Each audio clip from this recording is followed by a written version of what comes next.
بسم اللہ الرحمن الرحیم۔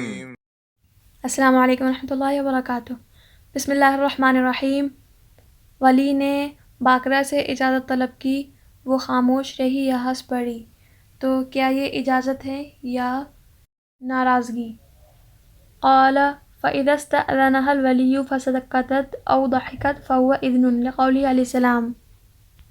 صاحب ہدایہ فرماتے ہیں کہ جب ولی نے اس لڑکی سے اجازت لی تو وہ خاموش رہی یا ہنس پڑی تو یہ اجازت ہے۔ آپ صلی اللہ علیہ وسلم کے اس قول کی وجہ سے البکر تستأمر فی نفسہا، باقرہ سے اس کے نفس کے بارے میں اجازت لی جائے گی۔ فإن سکتت فقد رضیت، بس اگر وہ خاموش رہی تو وہ راضی ہے۔ وَلِأَنَّ جِہَةَ الرَّضَاءِ فِيهِ رَاجِحَةٌ، اور یہ اس وجہ سے کہ اس میں رضامندی کی جہت غالب ہے۔ لِأَنَّهَا تَسْتَحْيِي عَنْ إِظْهَارِ الرَّغْبَةِ، اس وجہ سے کہ وہ رغبت کا اظہار کرنے سے شرماتی ہے، لا عن الرد، نہ کہ رد کرنے سے۔ وَالضَّحْكُ أَدَلُّ عَلَى الرِّضَاءِ، اور ہنسنا رضامندی پر زیادہ دلالت کرتا ہے خاموشی سے۔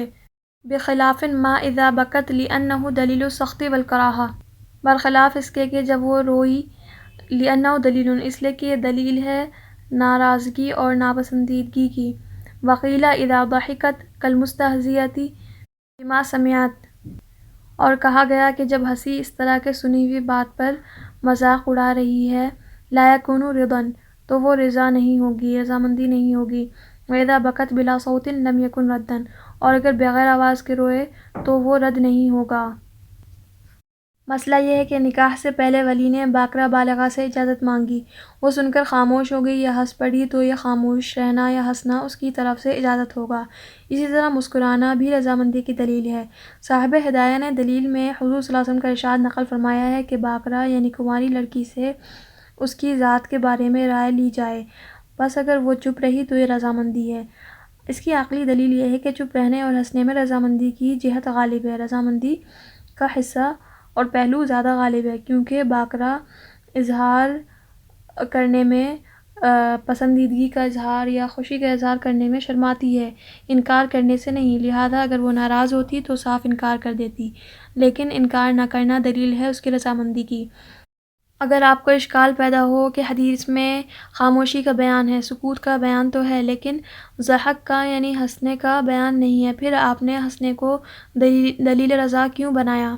صاحب ہدایہ نے جواب دیا ہے کہ ضحک سکوت کے مقابلے میں رضامندی پر زیادہ دلالت کرتا ہے، اس لیے کہ ضحک جو ہے سنی ہوئی بات پر خوشی کی علامت ہے، ہنسنا سنی ہوئی بات پر خوشی کی علامت ہے، تو جب خاموش ہونا رضامندی کی دلیل ہے تو ہنسنا جو ہے اس سے زیادہ خوشی کی علامت اور رضامندی کی نشانی ہوگا اور دلیل ہوگا۔ البتہ باقرہ کا رونا رضامندی کی دلیل نہیں بلکہ ناخوشی اور ناگواری کی دلیل ہے۔ جن حضرات کی رائے یہ ہے کہ اگر باقرہ ہنسی کے اور مذاق کے انداز پر ہنسی تو یہ ہنسنا باقرہ کی رضامندی نہیں کہلائے گا۔ وہ یہ کہتے ہیں کیونکہ ولی کی بات کا مذاق اڑانا یہ اجازت کی دلیل نہیں ہوگا، اور اگر باقرہ بغیر آواز کے رونے لگے تو یہ اس کی طرف سے انکار نہیں کہلائے گا، کیونکہ کئی بار ماں باپ کی جدائی کی خبر پر غیر اختیاری آنسو نکل آتے ہیں، اور اسی قول پر فتویٰ بھی ہے، بلکہ دیکھنے میں آیا کہ کبھی کبھی خوشی کی خبر پر آنسو نکل آتے ہیں، لہذا بلا آواز کے رونے کو انکار نہیں سمجھا جائے گا بلکہ رضامندی سمجھا جائے گا۔ واللہ اعلم بالصواب۔ السلام علیکم ورحمۃ اللہ وبرکاتہ۔